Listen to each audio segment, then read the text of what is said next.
La disputa por la herencia de Socorrito Romero Sánchez tiene tres elementos centrales que se ventilan en tribunales. A. La firma de una diputada que afirma, una década después, que ella vio que la señora no estaba capacitada para otorgar un testamento. B. Una carta de un médico general y dos personas que, sin título profesional, afirman que dieron medicamentos para que la señora Socorrito estuviera sedada. Y C. La supuesta falsificación de la firma de la señorita. Fue tan importante en la región que el día de su muerte, el 4 de diciembre de 2009, el Cabildo de Tehuacán en pleno realizó una reunión extraordinaria para decretar que el día de su deceso se declarara como día de luto municipal. Murió, por cierto, con una gran lucidez a la edad de 93 años. Un día antes, el sacerdote diocesano Juan Antonio Pérez Cortés le dio la extremaunción y la vio morir en paz a las primeras horas del viernes 4 de diciembre de 2009.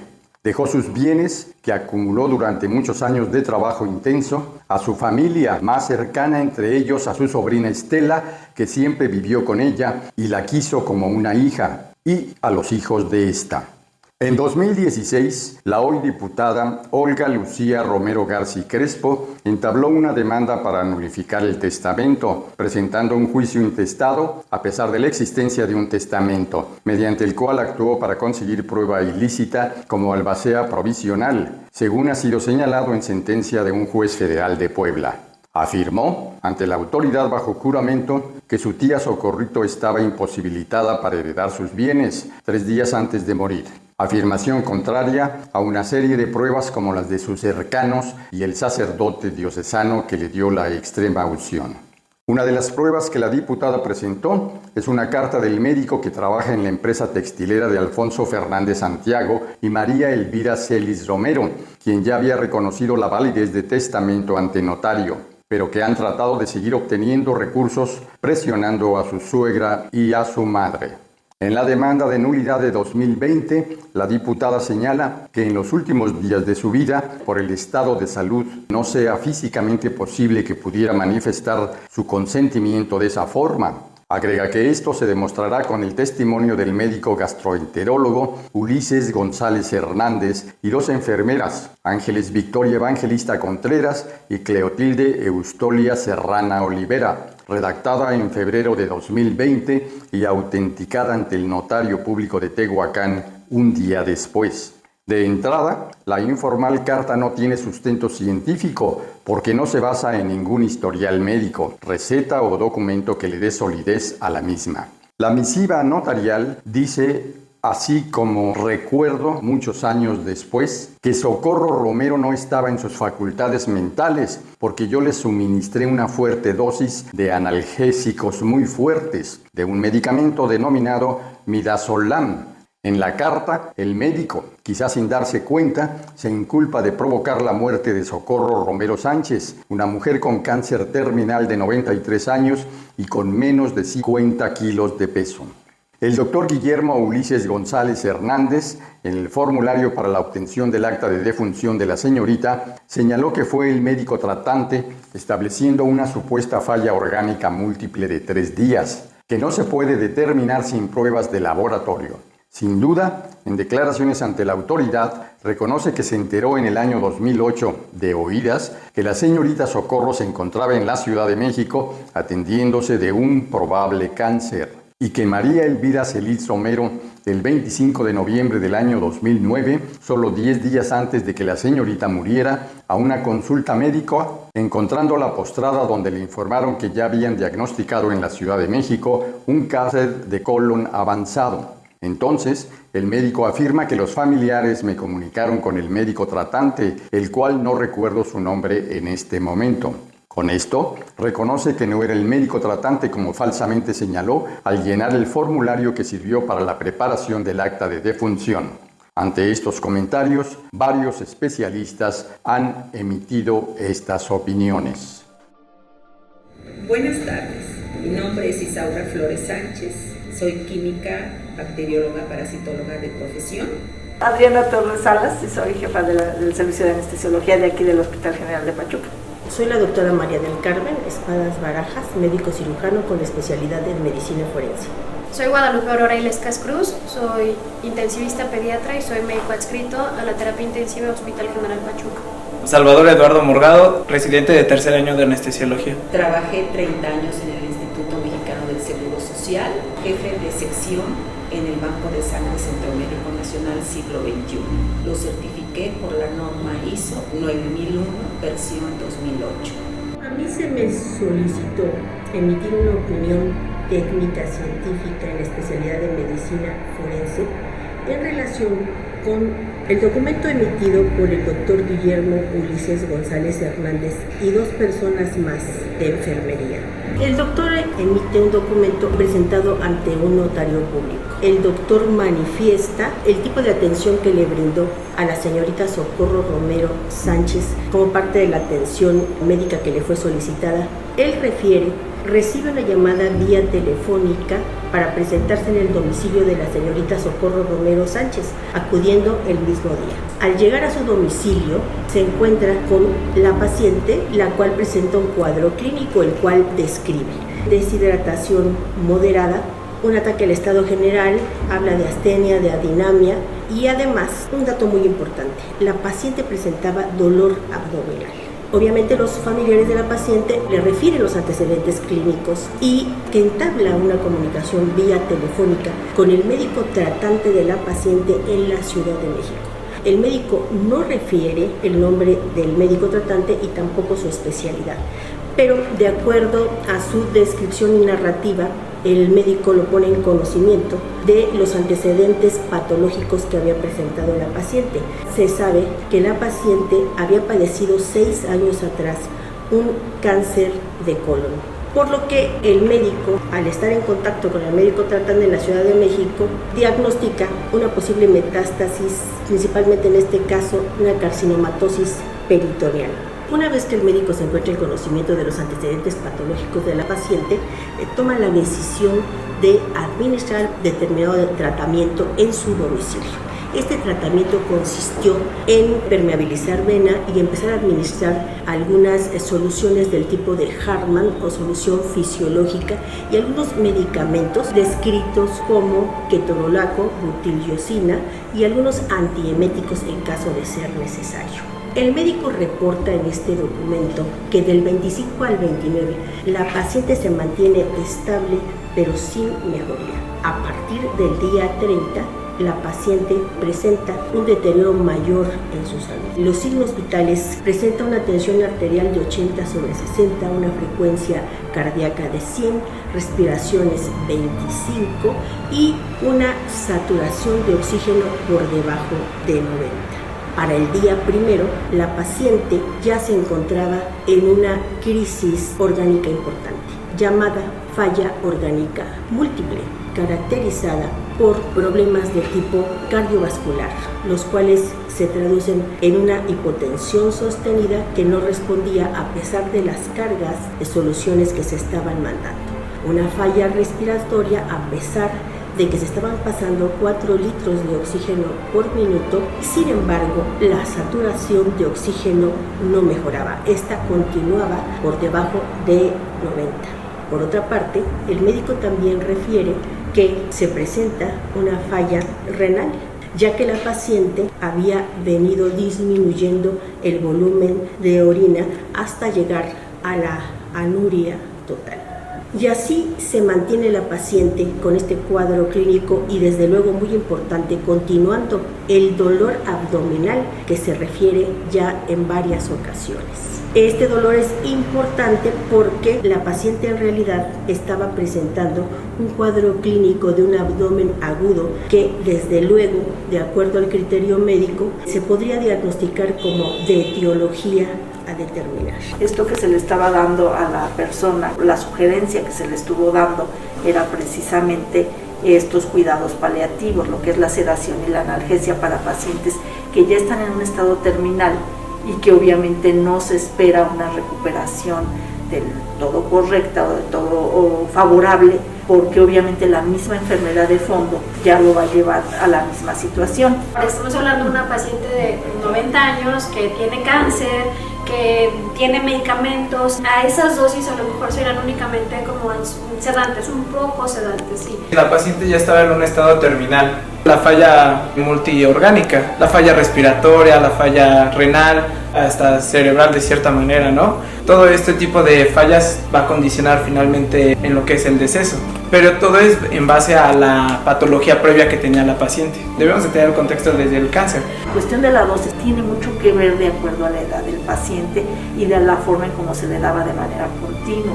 Y además, un paciente geriátrico tiene igual muchas patologías, además, ¿no? Puede ser hipertensión, diabetes. Obviamente tenía mucho dolor y estaba como en los días agónicos, como en los últimos 4 días de vida, que sí haya estado con mal manejo de secreciones, porque ya no se mueve como nosotros, o sea, estaba encamada todo el tiempo. Que Ketorolac era una pseudoanalgesia para mantenerlo sin dolor, pero este fármaco tiene como característica que para cada persona tiene una evolución o se va tomando de acuerdo a cada uno de nosotros. Es muy individual, entonces se tiene que ir tipificando la dosificación de acuerdo a cada quien, considerando precisamente esto, los efectos cardíacos, los efectos renales. La ponían primero ligúrica y después anúrica, entonces ya no hay la posibilidad de la eliminación adecuada. Además, todo el proceso que está generando la cuestión del cáncer mismo, pues obviamente también deteriora mucho la depuración a otros niveles. Un expediente lo maneja el médico. Este expediente está normado con una norma oficial mexicana. El médico debe de realizar una hoja donde debe de llevar datos como cuáles: el nombre del paciente, la fecha, la hora de ingreso del paciente, llevar la secuencia de los puntos que consta el expediente clínico. También le hacen un historial clínico. La paciente tiene una enfermedad de base, qué enfermedades crónicas o degenerativas tiene. Prácticamente el médico es el único que le dice a la enfermera qué es lo que debe tomar el paciente. Yo médico, mi receta y la forma de administración del medicamento, la dosis, el intervalo, los días, etc. Todo está por escrito. Debe de haber evidencia. Si no hay evidencia es como si no lo hice. Sí, y el médico, digo, si a lo mejor no lleva su hoja de enfermería como aquí, que somos como más estrictos, sí debe llevar una hoja de las dosis, la hora de aplicación de medicamentos y los cuidados que se le hizo.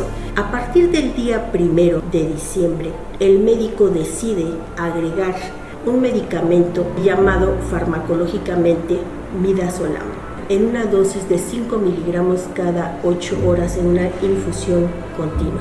El midazolam es del grupo de las benzodiazepinas, es un anestésico, disminuye la actividad cerebral y lo más importante de esto es la dosis que se aplica. Cuando se indica a personas mayores de 60 años, la dosis debe de ser de 2.0 miligramos y adultos mayores depende el estado de la paciente. Si no es un estado crítico, no se debe de administrar este medicamento. Tiene como efectos ser un miorrelajante muscular, un depresor del sistema nervioso central, se maneja como ansiolítico, en algunas ocasiones se maneja como un preanestésico, o principalmente puede utilizarse este fármaco en una terapia intensiva para mantener sedado a un paciente que así lo requiera. El cuidado paliativo es una situación que normalmente empieza uno a considerar de acuerdo al estado deteriorado de los pacientes, busca uno el confort. Ahí es cuando necesitan apoyarse de otro profesional, como un intensivista, como un anestesiólogo, para conseguir los medicamentos acordes al cuidado paliativo que está. Sí hay una cuestión en donde tienen que hacerse ya en conjunto los manejos y los tratamientos. Prácticamente este medicamento es de vigilancia obligatoria. Si no hay un buen manejo, dependiendo la enfermedad de base del paciente, se debe de aplicar o no se debe de aplicar. El midazolam como tal se puede adquirir, pero es contra receta, o sea, yo tengo que ir. Debe haber una receta del midazolam que se estaba comprando. No se puede ir a comprar a la farmacia. Son medicamentos controlados. Sí, te y piden estrictamente otra receta y sí. tu IFE. Y solamente lo manejan, por ejemplo, los anestesiólogos. Yo se lo puedo recetar, la doctora se lo receta, pero tiene que estar numerada, sellada. Las recetas van foliadas y selladas. En estos fármacos no es tanto los costos, la situación es poderlos obtener de acuerdo a la prescripción porque son controlados. No lo usamos como para todos los pacientes. En este caso, el midazolam empieza a manejarse en el domicilio de la paciente, con la vigilancia de 2 señoritas que fungen como personal de enfermería. Prácticamente yo lo que observo, no hay evidencia de muchas cosas. En primer lugar, el manejo de la paciente por su edad no debió en su casa. Para aplicar estos medicamentos a personal mayor debe de acudir a un hospital y a una unidad de cuidados intensivos. Si lo hizo es irresponsable, sí. Es irresponsabilidad. Es un fármaco delicado que en dosis excesivas o aplicado en circunstancias no idóneas como es una terapia intensiva puede producir problemas como dificultad respiratoria e incluso apnea o paro respiratorio. Realmente lo utilizan los anestesiólogos y en algunas enfermedades terminales, pero esto lo va a decidir un oncólogo. Un gastro yo creo que no tiene esa facultad. Por lo que su administración debe llevarse a cabo en forma controlada en una terapia intensiva, terapia intermedia o por lo menos dentro de una atención intrahospitalaria. Deberíamos de conocer de verdad todo el caso, tendríamos que tener toda la historia clínica, la evolución. Entonces, cuidados paliativos estrictamente los tendríamos en hospital. En los cuidados paliativos sí los administramos, sí los ponemos también intradomiciliarios, pero siempre y cuando tengamos ese seguimiento. No se hace de una forma así como de consulta o de llegar y decir ponlo, pues no. Paliativos no se me hace porque pues realmente este medicamento tiene muchos efectos secundarios y a esa edad y a esa dosis ocasiona la muerte. De acuerdo al documento emitido por el doctor en donde describe su actuación médica, el médico al llegar al domicilio de la señorita Socorro Romero Sánchez es informado por los familiares sobre patologías anteriores. En este caso se está hablando de un cáncer de colon. Una vez habiendo explorado a la paciente, se pone en contacto con su médico tratante. Supuestamente, dado el conocimiento que tiene sobre la paciente, le comenta seguramente al médico sobre sus antecedentes clínicos. Hay una situación muy importante. El médico da por hecho lo que otro médico le comunica vía telefónica. Aquí lo que yo veo con todo lo que leí, no hay evidencia. No hay evidencia de la hoja de enfermería, de los signos. Refiere ahí dónde está el expediente. Esta conducta llama la atención en el sentido de que el médico no confirma los diagnósticos que le están mencionando vía telefónica. Para saber si el cuadro clínico abdominal que presentaba en ese momento era secundario a una complicación, dado su antecedente de cáncer de colon, o estaba presentando un cuadro clínico de abdomen agudo secundario a algún otro tipo de etiología. ¿Qué debió haber hecho el médico? Yo lo que recomendaría es hacerle una tomografía computarizada, un TAC, para ver el estado de avance del cáncer, ¿no? La conducta apropiada debió haber sido trasladar a la paciente en forma inmediata para su atención intrahospitalaria, que tendría como objetivo estabilizar a la paciente, pero también realizar los estudios de gabinete y de laboratorio adecuados para poder establecer en ese momento un diagnóstico de certeza. A mí me queda la duda que hubiera tenido ya la paciente una alta por máximo beneficio. Eso únicamente se lo da su médico tratante. Cuando yo digo, yo ya no quiero nada, me voy a mi casa a morir tranquila y en paz, entonces hay un alta por máximo beneficio. Y entonces digo, yo ya solamente me voy a paliativos, y es cuando llega el doctor, pero estrictamente debe haber sido con otra especialidad. Únicamente el anestesiólogo, en algunos casos un oncólogo, pero son paliativos para el dolor y por lo regular los oncólogos mandan mucho morfina para mitigar el dolor. A partir de este diagnóstico de certeza, entonces sí, el médico que le estaba tratando en este momento podría haber establecido o propuesto la conducta médica a seguir en caso de que hubiera sido una complicación determinada por el cáncer de colon que había sufrido 6 años atrás. Es decir, descartar entre una complicación secundaria al padecimiento de un cáncer de colon o una nueva patología que se estaba presentando en este momento, dado que te estaba presentando un cuadro clínico de abdomen agudo. Si es una enfermedad, cáncer, yo como química no lo aplicaría por efectos secundarios. Ocasiona mucha falta de oxígeno, está mareada, tiene vómito, pero son efectos secundarios de este medicamento, por lo tanto enmascara el cuadro. Esta conducta no se llevó a cabo, por lo que podemos decir que la actuación del médico no fue la adecuada. Si la paciente estaba ya somnolienta, no podía referir cómo determinaban que tenía mucho dolor y aplicaban más dosis de la adecuada. Y a una paciente de 90 años no es recomendable. Sin embargo, el médico no puede tomar decisiones sobre una paciente si ésta no se encuentra en conocimiento, es decir, la paciente o sus familiares, para proponer las conductas médicas a seguir. Es una cuestión legal, ética y legal.